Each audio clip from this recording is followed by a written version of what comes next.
السلام علیکم ورحمۃ اللہ وبرکاتہ۔ بسم اللہ الرحمن الرحیم والصلاة والسلام علی رسولہ الکریم، اما بعد۔ خواتین و حضرات، حالات حاضرہ پر مشتمل پروگرام اسلام کے مطابق کے ساتھ خلیق الرحمن آپ کی خدمت میں حاضر۔ آج کی اس مختصر سی نشست میں میرا بیان نہیں ہوگا، بلکہ میرے بہت ہی محترم ساتھی، میرے عزیز اسلام آباد کے معروف خطیب مفتی محمد سیف الدین صاحب کا بیان ہوگا۔ مفتی صاحب اسلام آباد کے ایک معروف عالم دین ہیں، اور مفتی صاحب کی فراغت پاکستان کے معروف ادارے جامعۃ العلوم الاسلامیہ علامہ بنوری ٹاؤن کراچی سے۔ آج چونکہ رائیونڈ اجتماع کا آغاز ہونا ہے اور مفتی صاحب اسلام آباد سے اجتماع میں شرکت کے لیے تشریف لائے ہیں، یہ ذرا نوازی کے رائیونڈ کی طرف جاتے ہوئے مفتی صاحب ہمارے ہاں تشریف لائے ہیں نبراس فاؤنڈیشن میں، اور نبراس فاؤنڈیشن کے تحت جو بینات میڈیا پہ ہم تھوڑا بہت کام کر رہے ہیں، اس سے مفتی صاحب بہت خوش ہیں اور ہمارے لیے ڈھیر ساری دعائیں بھی دیتے ہیں۔ تو میری مفتی صاحب سے یہی گزارش ہوگی کہ ہمارے اسٹیج سے لوگوں کے لیے اصلاحی بیان فرمائیں۔ تو میں آپ اور مفتی صاحب کے درمیان زیادہ مخل نہیں ہونا چاہتا۔ اب آپ مفتی صاحب کا بیان سماعت فرمائیے گا۔ السلام علیکم ورحمۃ اللہ وبرکاتہ۔ بسم اللہ الرحمن الرحیم، والصلاة والسلام علی سید الانبیاء والمرسلین وآلہ وصحبہ وبارک وسلم۔ رائیونڈ کا عالمی اجتماع دعوت تبلیغ، اس اجتماع میں شرکت کے لیے لاہور نبراس فاؤنڈیشن کے زیر اہتمام بینات میڈیا، جہاں سے مبلغ اسلام علامہ ڈاکٹر خلیق الرحمن صاحب ہمارے برادر عزیز اسلام اور دین کی اشاعت میں مصروف ہیں، آج مجھے یہاں اس مرکز میں حاضری ہوئی اور جناب ڈاکٹر صاحب کے حکم سے میں چند گزارشات آپ کے سامنے عرض کرنا چاہتا ہوں۔ میں ایک ایسی بیماری آپ کے سامنے عرض کرنا چاہتا ہوں جس کو رب کائنات نے قرآن کریم میں ناپاکی، پلیدی اور نجس فرمایا۔ وہ بیماری کیا ہے؟ وہ ہے شرک کی بیماری۔ رب کائنات نے ارشاد فرمایا انما المشرکون نجس، مشرک ناپاک ہے، پلید ہے۔ خدا کی خدائی میں سب سے ناپاک اور نجس اور پلید بدبودار وہ ہے مشرک۔ آج اس بیماری پر بات کرنا چاہتا ہوں۔ اگر ہمارا عقیدہ درست نہیں ہوگا، ہماری نمازیں، روزہ، حج، زکوٰۃ، ساری زندگی کی عبادات ضائع کر دی جائیں گی۔ شرک کیا ہے؟ رب کائنات کے ذات اور صفات کے ساتھ کسی کو بھی شریک کرنا۔ مثلا اللہ تبارک و تعالیٰ کی صفت ہے رازق ہے، رزاق ہے، رزق دینے والا، اولاد دینے والا، نفع دینے والا، نقصان دینے والا۔ ان صفات میں کسی کو بھی شریک کرنا، اس کو شرک کہا جائے۔ مشرک یہ نہیں کہتا ہے کہ میں اللہ تعالیٰ کو نہیں مانتا ہوں، مشرک یہ کہتے ہیں میں تو اللہ تعالیٰ کو مانتا ہوں لیکن ساتھ کسی کو شریک ٹھہراتا ہے، کسی کو رزق کا مالک، کسی کو اولاد کا مالک سمجھتا ہے۔ رب کائنات نے ارشاد فرمایا وَلَا تَدْعُ مِن دُونِ اللَّهِ، مت پکارو اللہ کے علاوہ ما لا ينفعك ولا يضرك، جو تمہیں نہ نفع دے نہ نقصان دے۔ فَإِن فَعَلْتَ فَإِنَّكَ إِذًا مِّنَ الظَّالِمِينَ، اگر تم ایسا کرو گے تو تم ظالم اور مشرک ہو جاؤ، مشرکوں میں سے ہو جاؤ۔ ایک بات ذہن نشین فرمائیے، نفع، نقصان، ذلت، عزت صرف اور صرف رب کائنات کے ہاتھ میں ہے۔ وَلَوِ اجْتَمَعُوا عَلَىٰ أَن يَنفَعُوكَ لَمْ يَنفَعُوكَ شَيْئًا، اگر ساری کائنات کے لوگ مل کر، بادشاہ، وزیر، ساری کائنات کے لوگ اپنی پوری قوت کے ساتھ مل کر کسی کو نفع دینا چاہے رب کائنات نقصان دینا چاہے لم ينفعوک شیئا، ذرہ برابر کسی کو کوئی نفع نہیں دے سکتا ہے۔ اگر ساری کائنات مل کر کسی کو نقصان دینا چاہے، رب کائنات نفع دینا چاہے، لم ينقصوک شیئا، ذرہ برابر کوئی کسی کو نقصان نہیں دے سکتا ہے جب تک اللہ تعالیٰ نہ چاہے۔ رب کائنات نے قرآن کریم میں ارشاد فرمایا کہ شرک کے علاوہ سارے گناہ معاف ہو سکتے ہیں۔ ان اللہ لا یغفر ان یشرک ویغفر ما دون ذلک لمن یشاء۔ رب کائنات نے ارشاد فرمایا شرک کے علاوہ سارے گناہ معاف ہو سکتے ہیں، اللہ تعالیٰ کے ساتھ شریک ٹھہرانے والے ان کی معافی نہیں۔ رب کائنات نے ارشاد فرمایا ومن اضل، اس سے بڑا گمراہ کون ہو سکتا ہے، ممن یدعو من دون اللہ، جو اللہ کے علاوہ کسی کو پکارے، من لا یستجیب لہ الی یوم القیامہ، قیامت تک جواب نہیں دے سکتے، وہم عن دعائہم غافلون، وہ ان کی پکار سے غافل ہیں۔ اس لیے نفع کا مالک بھی اللہ تعالیٰ ہے، تعز من تشاء تذل من تشاء، ذلت بھی اللہ کے خزانے سے، وَإِن مِّن شَيْءٍ إِلَّا عِندَنَا خَزَائِنُ، ہر چیز کے خزانے میرے رب کے پاس ہیں۔ عزت اور ذلت اور نفع اور نقصان کے خزانے صرف اور صرف اللہ تعالیٰ کے پاس ہیں۔ اللہ تعالیٰ پوری کائنات کا بادشاہ ہے۔ الحمدللہ رب العالمین، مفسرین نے لکھا ہے کہ اس کا ترجمہ ہے تمام تعریفیں اس اللہ کی جو جہانوں کا پالنے والا ہے، جہانوں کا۔ بعض مفسرین نے لکھا ہے اس جہان کے علاوہ 80,000 جہان اور ہیں۔ بعض مفسرین نے لکھا ہے اس جہان کے علاوہ 3 لاکھ جہان اور ہیں۔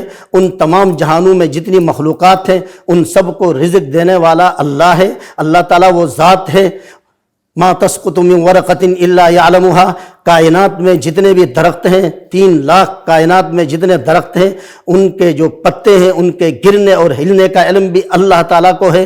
اور اللہ تعالیٰ فرماتے ہیں ولا حبۃ فی ظلمات الارض ولا رطب ولا یابس الا فی کتاب مبین، اندھیری رات ہے، 7 زمینیں ہیں، 7 زمینوں کی تہ میں کوئی چونٹی ہے اور وہ چونٹی بھی کالی ہے، 7 زمینوں کے نیچے اس کے دل میں جو خیالات ہیں وہ بھی میرا رب جانتا ہے۔ یہ ہے ہمارا اللہ۔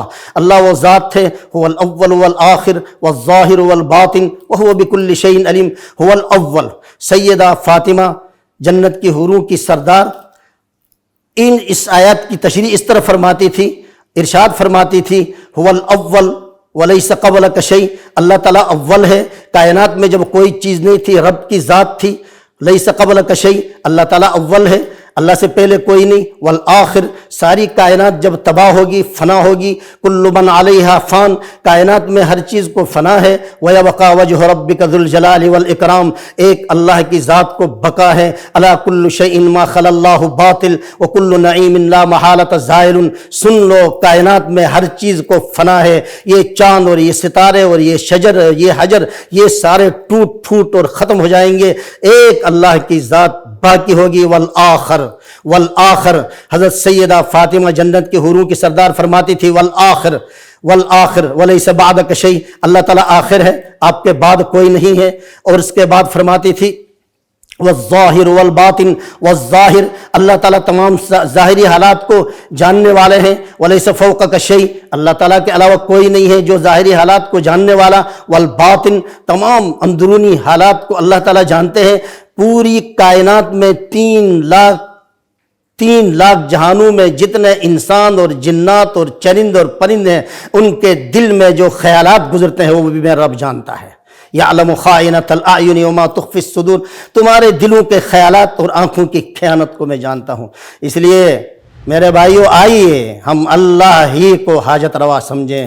ایک بات ذہن نشین فرمائیے سمجھانے کے لیے، اور میں بہت ہی دل کی ہمدردی سے عرض کرنا چاہتا ہوں، وہ یہ ہے کہ اگر خدا نہ خواستہ اللہ کے ساتھ ہم نے کسی کو شریک ٹھہرایا، ہماری ساری زندگی کی عبادات ضائع ہوں گی۔ یہ بات ذہن نشین فرمائیں۔ اللہ تعالیٰ کا سب سے پیارا پیغمبر سیدنا خلیل ابراہیم خلیل علیہ السلام، جس کا ذکر رب کائنات فرماتے ہیں قرآن میں وَاذْكُرْ فِي الْكِتَابِ ابراہیم، قرآن میں ابراہیم کا تذکرہ، جگہ جگہ ابراہیم علیہ السلام کا تذکرہ، وہ اللہ کے خلیل تھے، لیکن سیدنا ابراہیم علیہ السلام سیدنا ابراہیم علیہ السلام کے والد محترم مسلمان نہیں تھے، سب کو پتہ ہے۔ کیوں؟ اس لیے کہ رب کائنات یہ بتانا چاہتے کہ ہدایت صرف اور صرف میرے ہاتھ میں ہے۔ کوئی پیغمبر جو یہ نہیں چاہتا ہے کہ میری امت ساری کی ساری جو ہے وہ جہنم میں جائے، ایک پیغمبر کی یہ فکر ہوتی۔ رحمت کائنات صلی اللہ علیہ وسلم کے بارے میں رب کائنات قرآن میں فرماتے ہیں فَلَعَلَّكَ بَاخِعٌ نَفْسَكَ، اپنی امت کی اتنی فکر کرتے تھے، فرمایا آپ اپنے آپ کو ہلاک کر ڈالیں گے۔ کوئی پیغمبر یہ نہیں چاہتا کہ میرا والد جو ہے مسلمان نہ ہو۔ ابراہیم علیہ السلام کا والد مسلمان نہیں تھا، اور اللہ تعالیٰ نے یہ بتا دیا کہ ہدایت صرف میرے ہاتھ میں ہے، کوئی پیغمبر بھی مسلمان نہیں کر سکتا جب تک میں نے چاہوں۔ نوح علیہ السلام کا بیٹا غرق ہو گیا، اور اسی طریقے سے امام الانبیاء فخر کائنات صلی اللہ علیہ وسلم کے بہت سارے عزیز اقارب چاچا مسلمان نہیں تھے۔ اللہ تعالیٰ یہ بتا رہے ہیں کہ ہر چیز کا اختیار میرے پاس۔ میرے بھائیوں، آئیے ہم یہ عزم کریں کہ ہم یہ قصے کہانیاں اور ان کو چھوڑ کر صرف قرآن و سنت کو پکڑیں۔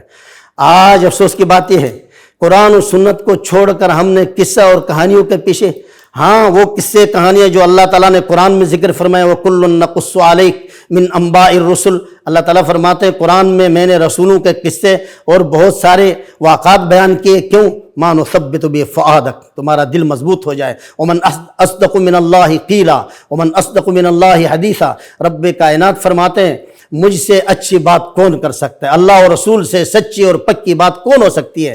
امام الانبیاء فخر کائنات صلی اللہ علیہ وسلم فدا ابی و امی، ہمارے ماں باپ قربان ہو جائیں، دنیا سے تشریف لے جاتے وقت دو چیزوں کی وصیت فرمائی، توجہ فرمائیں۔ نمبر 1، ارشاد فرمایا کاش کہ ہم نے اس نصیحت اور وصیت پر ہم عمل نہیں کر رہے، اللہ تعالی ہمیں توفیق عطا فرمائے۔ فرمایا ترکت فیکم امرین، اے میری امت کے لوگوں سن لو، میں تمہارے پاس دو چیزیں چھوڑ کے جا رہا ہوں۔ ان تمسکتم بہما لن تضلوا ان تمسکتم بہما، اگر ان دو چیزوں کو مضبوطی سے پکڑو گے تم کبھی گمراہ نہیں ہو جاؤ گے۔ وہ دو چیزیں کیا ہیں؟ کتاب اللہ و سنت رسول اللہ صلی اللہ علیہ وسلم، فرمایا وہ اللہ کا قرآن ہے اور احادیث صحیحہ ہیں، ان کو مضبوطی سے پکڑو تو تم کبھی گمراہ نہیں ہو جاؤ گے۔ اس کے بعد ارشاد فرمایا الصلاۃ الصلاۃ وما ملکت ایمانکم، عقیدے کی درستگی کے بعد نماز کی پابندی کرنا ہے، اور اس کے بعد ارشاد فرمایا وما ملکت ایمانکم سے مراد حقوق العباد ہیں، معاملات ہیں۔ اور آپ سے یہ درخواست کرنی ہے جب تک ہمارا عقیدہ ٹھیک نہیں ہوگا ہماری ساری زندگی کی نمازیں ضائع ہوں گی۔ ایک شخص امیر المومنین سیدنا عمر بن الخطاب رضی اللہ عنہ کی خدمت میں حاضر ہوا، 80 سال سے زیادہ عمر تھی، اتنی عبادت کر کے پتلا ہوا تھا کہ جسم میں کوئی گوشت نظر نہیں آتا، ہڈیاں تھیں۔ امیر المومنین سیدنا عمر بن الخطاب رضی اللہ عنہ ان کو دیکھ کے رونے لگے۔ ایک ساتھی نے کہا امیر المومنین یہ تو عبادت گزار ہے، پرہیزگار ہے، رات بھر سجدے میں ہوتا ہے اور دن بھر روزے میں ہوتا ہے، اسی وجہ سے یہ کمزور ہو گیا۔ امیر المومنین سیدنا عمر بن الخطاب رضی اللہ عنہ نے ارشاد فرمایا اس کا عقیدہ درست نہیں ہے، یہ شرک کرتا ہے، لہٰذا یہ جتنی عبادت ہے یہ ضائع ہوں گی، جہنم میں چلا جائے گا۔ مشرکین حاجیوں کی خدمت کرتے تھے، حاجیوں کو پانی پلاتے تھے، سقایت الحاج و عمارت المسجد الحرام، قرآن میں اللہ تعالیٰ فرماتے ہیں حاجیوں کو پانی پلاتے تھے اور سبیلیں لگا کے وہاں لوگوں کی، حاجیوں کی، عمرہ کرنے والا انہوں کی خدمت کرتے تھے۔ رحمت کائنات صلی اللہ علیہ وسلم سے پوچھا یا رسول اللہ یہ مشرکین کی جو خدمات ہیں، یہ جو نیکیاں کر رہے ہیں، ان کا اللہ کے ہاں کوئی اجر ہے؟ فرمایا ایک پتھر ہے، اس کے اوپر مٹی ہے، اور اوپر سے زور کی بارش ہو جائے وہ مٹی رہے گی کہ نہیں؟ وہ نہیں رہے گی، وہ مٹی صاف ہو جائے گی۔ فرمایا قیامت تک آنے والے مشرکین کو جو اللہ کے ساتھ شریک ٹھہراتے ہیں، اگر وہ شرک نہ چھوڑیں، شرک کے ہوتے ہوئے ان کی نمازیں، ان کی عبادات، ان کے روزے، ان کی ساری نیکیاں ضائع ہو جائیں گی۔ میرے بھائیو دوستو، آئیے ہم اپنا عقیدہ درست کریں، نفع و نقصان اور عزت اور ذلت کا مالک صرف اور صرف اس ذات کو سمجھیں۔ فَلِلَّهِ الْحَمْدُ رَبِّ السَّمَاوَاتِ وَرَبِّ الْأَرْضِ، اللہ کی تعریف ہے، رب السماوات ورب الارض، آسمان اور زمین میں جس کی حکومت ہے، وَلَهُ الْكِبْرِيَاءُ فِي السَّمَاوَاتِ وَالْأَرْضِ، آسمان اور زمین میں حکومت اور بادشاہت صرف اور صرف اللہ کی ذات کی ہے۔ آئیے ہم آج کے بعد ہر آن ہر گھڑی نفع اور نقصان اور ذلت اور عزت کا مالک صرف اور صرف اپنے رب کو سمجھیں اور شرک ہم چھوڑ دیں، صرف ایک اللہ کے آگے جھکیں۔ جنازے میں رکوع سجدہ کیوں نہیں ہے؟ اللہ تعالیٰ نے کیوں نہیں رکھا کہ اس میں رکوع سجدہ؟ تاکہ کوئی یہ نہ سمجھے کہ اس میت کو سجدہ کر رہے ہیں۔ اس لیے میرے بھائیوں، حضرت سلمان فارسی رضی اللہ تعالیٰ عنہ فارس سے نئے آئے تھے، اور فارس میں دیکھتے تھے لوگ اپنے بادشاہوں کو سجدہ کرتے، نئے آ کر امام الانبیاء صلی اللہ علیہ وسلم کے آگے سجدہ کرنے کی کوشش کی۔ رحمت کائنات صلی اللہ علیہ وسلم کا چہرہ مبارک سرخ ہو گیا، فرمایا سلمان کیا کر رہے ہو؟ فرمایا یا رسول اللہ، یہ فارس اور روم کے بادشاہوں سے آپ بڑے نہیں ہیں، وہ سجدہ کر رہے ہیں اپنے بادشاہوں کو، کہ میں بھی آپ کو سجدہ کر رہا ہوں۔ فرمایا اللہ کی قسم جس کے قبضے میں میری جان ہے، اللہ کے علاوہ کسی اور کے آگے سجدہ کرنا جھکنا جائز نہیں ہے۔ اگر اللہ کے علاوہ کسی اور کے آگے سجدہ کرنا ہوتا ہے، فرمایا کسی اور کے آگے سجدہ کرنا ہوتا، امرت الزوجۃ ان تسجد لزوجہا، میں حکم کرتا بیویوں کو کہ وہ اپنے شوہر کو سجدہ کرتے۔ تو اللہ کے علاوہ کسی اور کے آگے سجدہ روا نہیں ہے۔ اللہ تعالی ہمارے دل میں اپنی محبت پیدا فرمائیں، اور نفع و نقصان اور عزت اور ذلت صرف اور صرف اللہ کے ہاتھ میں ہے۔ اس کے بعد ایک بیماری جو کینسر سے بھی زیادہ خطرناک ہے شرک کے بعد، وہ ہے حسد۔ حسد کا کیا معنی ہے؟ حسد کا معنی ہے کسی کو اللہ تعالیٰ نے عزت دیا ہے، دولت دیا ہے، شہرت دیا ہے، یہ دل میں لانا کہ اس کو کیوں ملی ہے مجھے کیوں نہ ملی، اس کو کہتے ہیں حسد۔ اللہ تعالیٰ نے قرآن فرمایا وَلَا تَتَمَنَّوْا مَا فَضَّلَ اللَّهُ بَعْضَهُمْ عَلَىٰ بَعْضٍ، مفسرین نے لکھا ہے وَلَا تَتَمَنَّوْا اے وَلَا تَحَاسَدُوا، حسد مت کرو جس کو اللہ تعالیٰ نے فضیلت دی، اس لیے کہ عزت اور ذلت پر بٹھانے والا اللہ تعالیٰ کی ذات ہے۔ فرمایا جو آدمی حسد کرتا ہے، حاسد ہے، رحمت کائنات صلی اللہ علیہ وسلم نے ارشاد فرمایا ان الحسد یأکل الحسنات کما یأکل النار الحطب، ان الحسد یأکل الحسنات کما تأکل النار الحطب، حسد نیکیوں کو ایسے جلا کر ختم کرتا ہے جس طرح آگ لکڑی کو۔ 100 سال کا بوڑھا ہے، نمازی پرہیزگار ہے، روزہ رکھتا ہے، نمازیں پڑھتا ہے، نوافل پڑھتا ہے، تہجد پڑھتا ہے، لیکن حاسد ہے، حسد کرتا ہے کہ فلاں کو یہ عزت کیوں ملی، فلاں کو، حسد کرتا ہے۔ اور حسد کی وجہ سے ساری بیمیاں پیدا ہوتی ہیں۔ حسد جڑ ہے، غیبت، چغلی، بدخواہی، ان سب چیزوں کی جڑ، سحر جادو، ان سب کی جڑ حسد ہے۔ فرمایا کہ 100 سال سے اوپر بوڑھا جتنی بھی عبادت کرے اگر وہ حاسد ہے، رب کائنات فرشتوں کو حکم فرماتے ہیں جاؤ اس بوڑھے کی ساری نیکیاں جلا کر ختم کر دو۔ فرشتے کہتے ہیں یا اللہ یہ تو پرہیزگار ہے، عبادت کرتا ہے، سردیوں میں اٹھ کے تہجد پڑھتا ہے، گرمیوں میں نمازیں پڑھتا ہے۔ اللہ تعالیٰ فرماتے ہیں کہ وہ حاسد ہے، اس لیے مجھے اس کی نیکیوں کی ضرورت نہیں ہے، حسد اور نیکیاں جمع نہیں ہو سکتی ہیں، لہٰذا اس کی جتنی بھی عبادات 100 سال زندگی میں کی ہے وہ حسد کی وجہ سے فرشتے جلا کر ختم کرتے ہیں۔ مولانا روم رحمہ اللہ نے اس لیے فرمایا حاسداں را در تقرب راہ نیست، ہم چنی کی با حسد ہم راہ نیست۔ حسد اور نیکیاں جمع نہیں ہو سکتی ہیں۔ حاسد کو اللہ کے دربار سے کوئی تعلق نہیں ہے۔ ایک حاسد ہے اور اللہ کا قریب ہے، نیک ہے، حسد اور نیکی جمع نہیں ہو سکتی ہے۔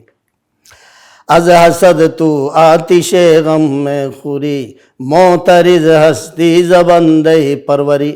مولانا روم رحمہ فرماتے ہیں قرآن حدیث کی روشنی میں کہ حسد کر کے تم اپنے آپ کو جلا رہے ہو، اس لیے کہ تم حسد اس بندے سے نہیں کر رہے ہو بلکہ براہ راست اللہ سے کر رہے ہو، اس لیے کہ عزت اور ذلت کا مالک صرف اور صرف اللہ تعالیٰ ہے۔ آگے فرمایا یہاں ماکت غرن مستغفر شدی تابد و ذخ عاقبت اندر رسی، اس بیوقوفی سے توبہ نہیں کرو گے تو یاد رکھو تمہاری نیکیاں اور عبادات اور نمازیں ضائع کر کے تمہیں جہنم میں داخل کیا جائے گا۔ اللہ تعالیٰ ہمیں حسد کی اس خطرناک بیماری سے محفوظ فرمائے۔ اللہ تعالیٰ نے قرآن کریم کی آخری صورتوں میں فرمایا وَمِن شَرِّ حَاسِدٍ اِذَا حَسَدَ، اور حسد کرنے والے کی شر سے اللہ تعالیٰ نے پناہ مانگا ہے کہ اللہ تعالیٰ ہمیں حسد سے بچائے۔ آئیے یہ 2 بیماریاں، ایک ہیں شرک کی بدبو جس کو اللہ تعالیٰ نے بدبو فرمایا، شرک کی بدبو ہوتے ہوئے کوئی آدمی جنت میں نہیں جا سکتا۔ رحمت کائنات صلی اللہ علیہ وسلم نے حضرت سیدنا علی رضی اللہ تعالیٰ کو بھیجا، جاؤ اپنی اونٹنی میں مکہ مدینے کی گلیوں میں اعلان کر دو، وہ آدمی جنت میں نہیں جا سکتا جو مشرک۔ حسد شرک کے ہوتے ہوئے جنت میں کوئی آدمی نہیں جا سکتا. اس لیے آئیے ہم شرک چھوڑ کے ایک اللہ تعالیٰ کو سب کچھ سمجھیں. مشکل کشا، حاجت روا صرف اور صرف اللہ کی ذات. اور اس کے علاوہ حسد، میری بہنوں، میری ماؤں، میرے بھائیوں، بزرگوں، آئیے ہم حسد چھوڑ دیں. عزت دینے والا صرف اور صرف اللہ تعالیٰ ہے. ہم اللہ سے یہ دعا کریں، یا اللہ فلاں بندے کو تو نے عزت دی ہے، اس کو اس سے بھی زیادہ دے، مجھے بھی دے، تیرے خزانے میں کمی نہیں. ایک حدیث میں آتا ہے کہ جو آدمی اس طرح دعا کرتا ہے کہ اے اللہ، ساری کائنات کے لیے دعا کرتا ہے کہ ساری کائنات کو عزت دے، ساری کائنات کو صحت دے، جو سب کے لیے دعا کرتا ہے. ایک فرشتہ کہتے ہیں سب پہلے تمہارے لیے یہ ہو. ساری کائنات کے لیے دعا کرتا ہے اے اللہ سب کو صحت عطا فرما. وہ اللہ تعالیٰ فرماتا ہے پہلے تمہیں صحت دوں گا. اور اگر جو آدمی یہ دعا کرتا ہے کہ فلاں کو نہ ملے مجھے ملے، تو اللہ تعالیٰ کہتے ہیں تمہیں نہیں ملے گا، اس کو ملے گا.